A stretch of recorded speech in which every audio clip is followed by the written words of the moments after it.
Welcome to another episode of Ecosystem TV.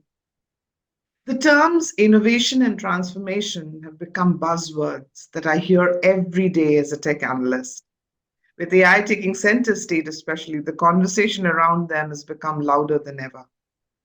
While it's undeniable that they are crucial for business survival, the reality is far more complex.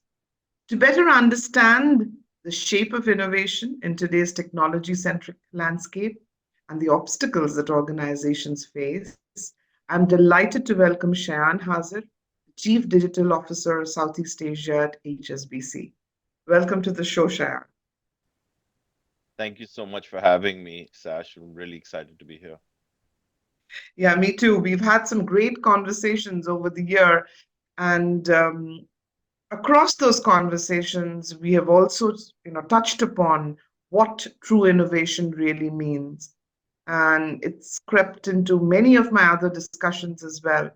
But many enterprises actually find it challenging to orchestrate innovation. So let me start by asking you, what does it take for large organizations, especially, to innovate? It really is depending on who you're asking. And if you have a small, scrappy, hustle-oriented startup, which is super agile, super adaptable, innovation is literally everything and anything that you do because everything is new and exciting, and you're building from scratch, and everything is 0 to 1. But as you then kind of evolve in size, and scope of whatever offering that you have, things start to get a little bit more dense as far as innovation is concerned. Legacy creeps in, culture creeps in, other aspects that are very, critical to the way in which a business needs to grow and operate and thrive. All those aspects start taking precedence over new ideas, and then very soon you find yourself, you know, it's very difficult to innovate, and you find that new ideas are kind of subsumed into the daily operational matters that exist and priorities that lump up over time. And for HSBC also, 150-year-old plus organization, while we've been hugely innovative in various aspects as financial services have evolved, you do find yourself at various inflection points where you need to then think about, well, am I truly letting ideas win? And that to me is a great question to ask for companies of any size. Are we an ideas-led organization, or are we an organization that's just looking at the next quarter or the next year, and thinking a little bit short term? And for me, I think in the way in which technology is evolving today, the way in which culture and geopolitics and generational changes that are taking place as we move into Gen Zs entering the workforce, you're going to have to relook at your traditional conventions. In one of our conversations before, you told me that banking has not had its Uber or Netflix moment yet. Yeah, I'm sure you remember that. Yeah. So, and which brings me to my next question. What industries do you think, industry as a whole, do you think is slightly ahead in this whole innovation, disruption curve?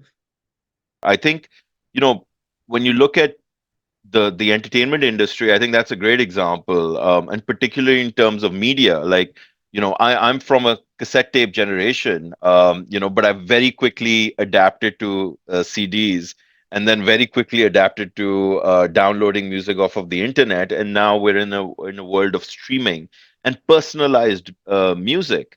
And I think that it's not to say that music didn't have its Napster moment. There was a litigation around that new technology of actually downloading music, and there was a famous case of Napster versus Metallica, which actually shut Napster down.